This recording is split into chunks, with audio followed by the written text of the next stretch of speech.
الحمدللہ رب العالمین والصلاة والسلام علی سید المرسلین اما بعد فاعوذ باللہ من الشیطان الرجیم بسم اللہ الرحمن الرحیم۔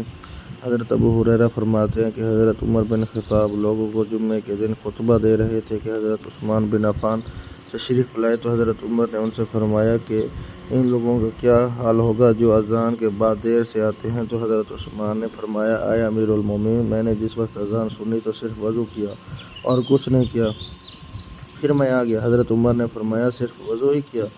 تم نے رسول اللہ صلی اللہ علیہ وسلم کو یہ فرماتے ہوئے نہیں سنا کہ جب تم میں سے کوئی آدمی جمعے کے لیے آئے تو اسے چاہیے کہ وہ غسل کر کے آئے؟